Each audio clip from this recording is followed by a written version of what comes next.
Olá, seja bem-vindo à TV Câmara Jacareí, a TV pública da cidade. Falamos aqui da sala do presidente da Câmara, do presidente do Poder Legislativo, para mais um Fala Presidente. Ao meu lado, o jornalista Davi Paiva. Davi, prazer estar aqui com você. Prazer é meu.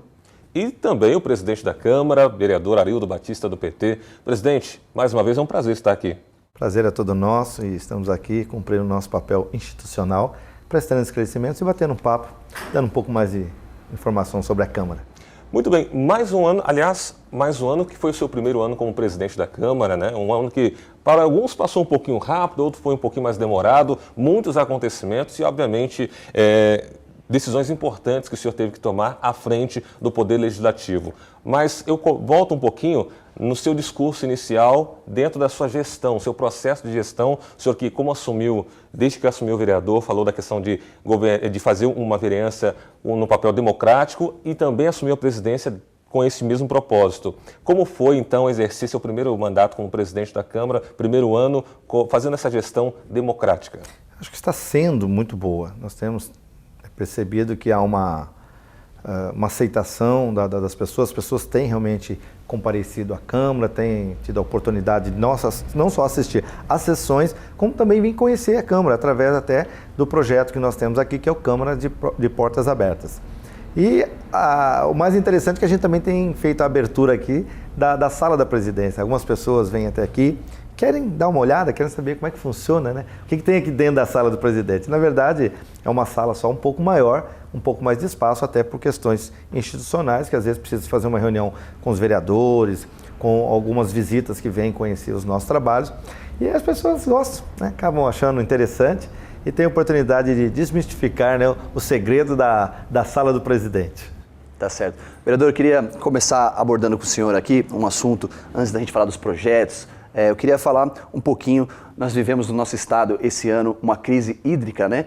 E uma das medidas aqui da Câmara Municipal foi a correção de falhas da rede de água e esgoto, que economizou aí 86% do consumo de água. Eu queria que o senhor falasse um pouquinho sobre isso. Isso é um procedimento que, na minha opinião, ele tem que acontecer independente até da crise. Mas, como nós sabemos, todos somos acomodados e aí quando você tem uma situação dessa, você acaba ficando um pouco mais atento. Eu me lembro que logo que eu entrei, eu quis saber um pouco sobre a estrutura física da Câmara, consumo e tudo mais, e nesse sentido eu descobri que nós não tínhamos um controle do consumo de água, até porque até aquele momento, por ser aqui um estabelecimento público, a gente não pagava o consumo de água. E nesse sentido, para nossa surpresa, foi descobrir que a rede antiga tinha uma falha, um vazamento considerável, e rapidamente pedimos para fazer o conserto e fazer toda uma revisão, o que trouxe essa economia. Na verdade, economia de recursos, porque a água tratada, ela consome recursos. Então nós estávamos literalmente jogando dinheiro para o fundo da terra. Presidente, falando ainda dentro desse tema, nessa questão da eficiência em meio à crise mundial, né? O Davi citou essa crise que vive também no estado de São Paulo e no país inteiro, é uma crise mundial. Falando sobre a questão de eficiência em meio à crise, o senhor que é formado em administração também, realizou uma licitação para a prestação de serviços de telefonia. Por que o senhor realizou? Com qual objetivo o senhor realizou essa licitação? Bom, é bem claro quando você coloca essa situação, quando nós assumimos uma administração de um órgão público, a gente tem que ter o zelo, porque aqui, na verdade, são investidos recursos provenientes de todos os moradores da nossa cidade. Então, nós temos como objetivo prestar o melhor serviço utilizando o menor número de recursos possíveis. Então, logicamente, que cada presidente que passa, ele tem uma atribuição, ele tem uma visão, e eu não fui diferente. Como administrador, quis saber exatamente como funcionava todo o processo de serviços que são prestados aqui dentro, telefonia, água, energia elétrica, os contratos em geral, para que a gente pudesse verificar o que a gente poderia fazer para melhorar a eficiência. Ou seja, é possível nós fazermos, né, melhorar, manter e gastar menos. E a gente descobriu que foi possível. A questão do telefone pode não ser um valor muito expressivo, mas são 15 mil reais, quase 16 mil reais por ano. Bem, se eu faço um contrato novo, tendo um melhor serviço e ainda pagando menos, isso mostra uma eficiência de gestão.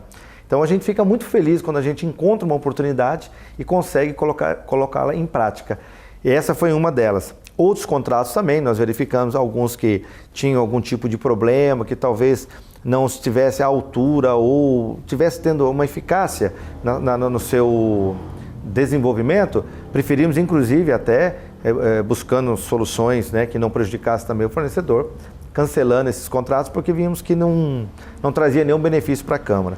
E nesse sentido também a gente conseguiu aí reduzir aí, consideravelmente aí, alguns custos da Câmara. Seguindo nessa linha de economia, presidente, também tivemos a redução de horas extras realizadas pelos servidores da casa, né? Segundo o levantamento do RH aqui, entre janeiro e setembro de 2012, foram investidos aí 90,8 mil reais em horas extras e no mesmo período desse nosso ano, a casa despendeu aí apenas 11.600 reais. Queria que o senhor falasse um pouquinho também sobre essa economia de recursos aqui do nosso Poder Legislativo. A hora extra no serviço público, ela é um problema. Porque o orçamento na área pública, ele é um orçamento meio que fechado. Você tem a receita e você tem a despesa. A hora extra, ela é uma incógnita. Você não sabe exatamente aonde ela vai entrar. Se você faz uma previsão maior, você acaba tirando recursos do Poder Executivo, da Prefeitura, e deixando ele travado aqui. Se você estima a menor, o que pode acontecer? Pode faltar e pode prejudicar o trabalho. E uma das formas encontradas para se resolver essa questão foi, logicamente, isso não é só mérito desse presidente, mas do anterior, que também fizemos algumas modificações aqui nas questões dos cargos e atribuímos a eles algumas funções específicas gratificadas de forma fixa, que eles pudessem, então, cumprir uma jornada de trabalho diferenciada, sem prejudicar o trabalho da Câmara, porém sem consumir a hora extra. A hora extra é como eu disse, você não tem previsão. Então, e ela encarece demais o serviço, porque incide em vários impostos e tudo mais. Lógico que nós entendemos que muitas vezes o fato de você colocar num único plano todas as pessoas com essas funções, você gera um custo, porém um custo calculado, um custo que você sabe que ele é uniforme e não vai trazer nenhum tipo de prejuízo lá na frente. Ou seja, ele pode ser previsto e realizado sem nenhum tipo de prejuízo. Essa foi a forma que nós encontramos e eu acho que está dando certo, porque pelo menos não tem reclamação nem do Poder Executivo, né, com relação ao orçamento e nem das pessoas que hoje trabalham nesse regime. E a população agradece, né? Eu acho que tem certeza disso. É um compromisso de austeridade e eu sempre tenho dito que essa Câmara é uma Câmara exemplar em termos de administração, e a gente fica muito feliz e até aproveita a oportunidade para agradecer os demais vereadores, né? Os 12, nós somos em 13, os 12, porque isso não é um trabalho só do presidente, isso é um trabalho de bom senso, de consenso, porque para a gente colocar isso em prática, logicamente passamos pela aprovação dos demais vereadores. Bom, pegando esse gancho também, ainda falando sobre essa questão de administração, de redução em meio à crise, houve uma redução em 26% na conta de energia aqui da casa e medidas utilizadas as maiores medidas utilizadas foram a questão da conscientização por parte dos funcionários que aqui trabalham, ou seja, esse contato também, essa proximidade com o funcionário, fazendo essa gestão bem próxima, bem aberta, contribuiu para maior conscientização por parte dos funcionários? Não tenha dúvida. Eu acho que o momento, quando você começou até falando, os dois começaram a falar, da questão da crise hídrica, né? A energia elétrica ela também tem uma relação muito forte com a questão da crise hídrica. Hoje nós pagamos, inclusive, um valor consideravelmente bem mais caro aquilo que nós consumimos. Por quê? Porque hoje a energia elétrica está caro para ser produzida. Quando você tem problema com a questão da água, que é uma coisa abundante no nosso país, você tem que começar a utilizar as termoelétricas. As termoelétricas têm um custo maior e isso é repassado para quem paga a conta. A Câmara, obviamente, alguém poderia dizer, mas por que se preocupar com isso se o dinheiro já está aí, né? O dinheiro já veio e está aí, não tem problema, se economizar não vai mudar nada. Não, pelo contrário. Nós não estamos pensando só na questão econômica do recurso público que é da população, mas também numa questão de bom senso, numa questão de consciência, porque quando nós consumimos mais, nós também estamos indiretamente ou diretamente consumindo a natureza. Ou seja, esse também é um exemplo de cidadania.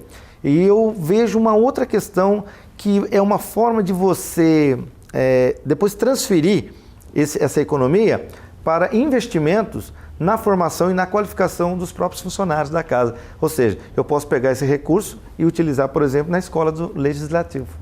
Vereador, eu queria abordar um pouquinho aqui, finalizando a nossa conversa, dos projetos de leis importantes do Executivo que passaram por essa casa e que o senhor, como presidente, também teve a oportunidade de ajudar a aprová-los. Né? Que tivemos aí o prazo para a regularização de imóveis, aí os famosos puxadinhos, né? Tivemos o polo automotivo aqui da nossa cidade, um outro ponto muito importante, o plano de carreira dos professores e também a regularização das férias dos funcionários. Queria que o senhor falasse um pouquinho sobre esses projetos importantes.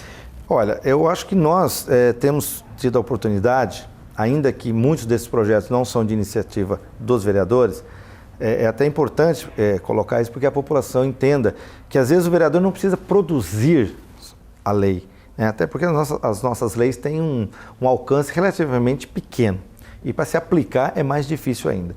Mas esses exemplos de leis que você coloca são leis que têm propriamente, né, a característica de fazer com que a cidade se torne melhor. É o desenvolvimento da cidade que está em questão. Você pega, por exemplo, a criação do polo automotivo, que a tendência é trazer aí, em média, 24 empresas, né, que vão ser fornecedores da Sherry, que talvez seja ali a matriz. Isso vai gerar emprego, vai gerar impostos, vai gerar economia para a cidade em todos os sentidos, porque não é só o emprego direto, você tem os empregos indiretos, fornecedores, né, de alimentação, residências, quer dizer, você mexe com o mercado imobiliário também. Então é uma lei que, de certa forma, ela atinge vários segmentos da sociedade. A questão do plano de carreira do magistério, dos professores, é muito importante, que eu acho que é um avanço que foi feito. Hoje eu ouvia, por exemplo, uma fala do secretário dizendo que a adesão dos professores, né, que já estão estabelecidos por uma regra, por uma lei, tem sido consideravelmente grande. Hoje parece que ele me falou alguma coisa perto assim, que no começo já são mais de 100 professores que estão fazendo a migração e alguns esperam um momento certo, porque essa lei ela tem uma carência de 5 anos, então haverá aí uma janela cada ano aí, no período aí de janeiro, para que eles, no momento certo, façam a migração, até para poder ter um complemento melhor dos seus recursos, né? Você falou de uma outra lei que foi a da regularização. Isso. A regularização, ele é um caso parecido com o do polo. Você consegue, através de uma lei, fazer com que vários segmentos sejam, vamos dizer, atendidos. Então você ajuda os profissionais da área de engenharia e arquitetura, que obviamente tem o seu trabalho ali através do serviço. Você beneficia o usuário, né, o morador, o cidadão, que às vezes precisa fazer isso sem que pague multa por isso, ou seja, ele vai pagar, na verdade, a diferença daquilo que ele construiu a mais e aquilo que ele ainda não pagou, porque ele ainda não registrou a sua planta, o seu imóvel. E você ajuda a economia da cidade. Acho que o momento, inclusive, é muito propício. Nós passamos por um momento difícil, onde a arrecadação está caindo, e então é uma forma que você, de certa forma, resolve também um pouco, né, a questão dos cofres públicos. Então, são projetos que eu não tenho dúvida, e todos os projetos foram aprovados aqui por todos os vereadores. Mostra o quê? Uma integração, uma intenção de realmente contribuir com a nossa cidade. Muito bem, esse é o programa Fala Presidente, direto aqui da sala do Poder Legislativo, com o presidente da Câmara, vereador Arildo Batista. Muito obrigado, Davi Paiva, por este bate-papo e obrigado também ao presidente da Câmara, vereador Arildo Batista, e a sua mensagem também aos nossos telespectadores para este novo ano, né, que já estamos nele. Fale um pouquinho do que a sua gestão, né, o que o senhor espera e vai trabalhar dentro da sua gestão para este ano de 2016. O que nós buscamos, na verdade, é aperfeiçoar cada vez mais os nossos trabalhos, procurar oferecer um serviço realmente de qualidade para a população, ainda que de forma indireta, porque nós somos um poder que não executa, não faz obras, mas contribui para o desenvolvimento da cidade. Eu costumo dizer que o poder legislativo, ou seja, uma Câmara de Vereadores, ela tem o poder de viabilizar uma cidade, como tem o poder de inviabilizar uma cidade. E nós temos observado várias cidades aí que têm tido problema de relação e quem perde com isso é a população.